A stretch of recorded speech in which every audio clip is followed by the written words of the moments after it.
Imagine a war fought not with missiles or tanks, but with balloons. And not just any balloons, but balloons filled with trash. Sounds crazy, right? Well, that's the current situation between North and South Korea. Let's unpack this bizarre conflict and see what's causing the tension to rise. This balloon war isn't new. For years, South Korean activists have sent balloons carrying anti-North Korean propaganda leaflets across the border. North Korea, of course, wasn't happy about this. They saw it as a form of psychological warfare, undermining their regime. It all started with whispers across the border. South Korean activists, yearning for a unified Korea and critical of the North's regime, began a daring act of defiance.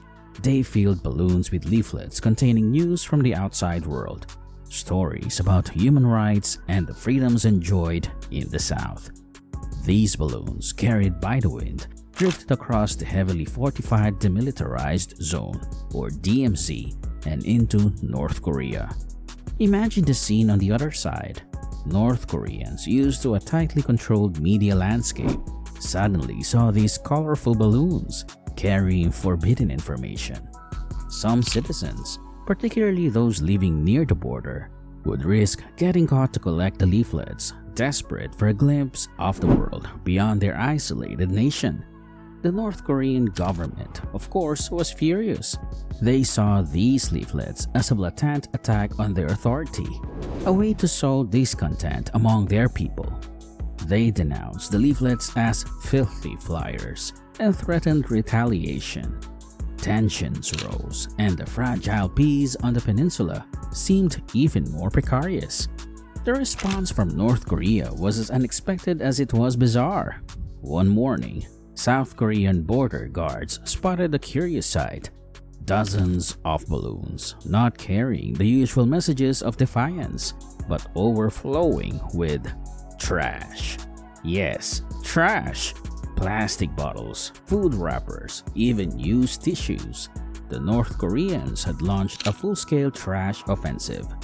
The South was dumbfounded. The balloons posed no real threat. They were more of a nuisance, littering streets and fields. But the message was clear. It was a childish yet effective way of saying, "You send us your propaganda, we'll send you our garbage." The act was a slap in the face, a mockery of South Korea's supposed wealth, and a not-so-subtle reminder of the vast economic disparity between the two Koreas. The media had a field day. The world watched in amusement and bemusement as this bizarre war unfolded. South Korean citizens grumbled about the mess, but there was also a sense of frustration. The trash balloons, while not dangerous, felt like a playground taunt from a bully. Kim Yo-jong's message seemed clear. "We may not have your fancy technology, but we can still get under your skin." The balloon war wasn't just about airborne trash. It reignited a decades-old battle over the airwaves. In response to the trash offensive, South Korea dusted off a weapon from the past: loudspeakers. These powerful speakers, positioned along the heavily fortified border, once blared anti-North Korean messages deep into the north. Years ago, they were silenced as tensions eased, but with the trash balloons raising the stakes, the South decided it was time to crank up the volume again. The South's message echoed across the border, a mix of news, criticism of the North Korean regime, and even K-pop music. The North, predictably, wasn't happy. Their state-controlled media denounced the broadcast as a psychological warfare and a blatant attempt to undermine their way of life. They vowed retaliation, and soon, reports emerged of North Korean soldiers installing their own loudspeakers along the border. The once silent border was now filled with a cacophony of propaganda. Anti-government messages met with patriotic anthems, creating an invisible sonic battleground. Citizens on both sides found themselves bombarded with a constant stream of information, much of it biased and inflammatory. The fear was that this war of words could escalate further, pushing the already tense situation to a tipping point. This whole balloon fiasco, as outrageous as it seems, highlights the deep-seated animosity that's simmered on the Korean peninsula for over 70 years. The division between North and South Korea isn't just geographical, it's ideological. The North, a communist state with a rigid totalitarian regime, stands in stark contrast to the democratic capitalist South. The Korean War, a brutal conflict that ended in an armistice but not a peace treaty, left a legacy of distrust and fear. Families were ripped apart, and the scars of that conflict continue to shape the lives of Koreans on both sides. The constant military presence, the barbed wire fences, and the ever-present threat of renewed violence all contribute to the tense atmosphere. But beneath the surface, there's a flicker of hope. Despite the current situation, there have been attempts at reconciliation. Past summits between North and South Korean leaders, while ultimately unsuccessful, show the willingness to talk. There's a yearning for reunification among some Koreans, a desire to bridge the divide and build a peaceful future. The balloon war, with its childish antics, might seem like a step backward, but perhaps, in a strange way, it highlights the absurdity of the current situation.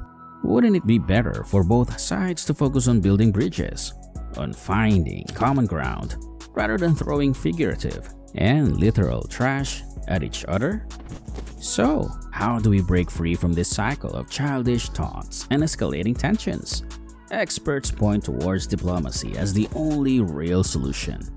The loudspeakers may be blaring, and the balloons may be overflowing, but communication, not confrontation, is the key. Imagine a future where high-level talks are held regularly, where North and South Korean leaders sit down face-to-face and discuss their concerns openly and honestly. It wouldn't be easy. Years of mistrust and suspicion wouldn't vanish overnight. But with each conversation, each step of cooperation, the path towards a unified Korea becomes a little clearer. Imagine a future where the balloons carry messages of peace and collaboration, perhaps filled with seeds for reforestation projects or carrying invitations to cultural exchanges. The technology that currently divides them could be used to bridge the gap, to connect families and share stories. This vision of a unified Korea may seem distant right now, but it's a future worth striving for. A future where the only war fought is a war for peace. A war where the weapons are dialogue and understanding.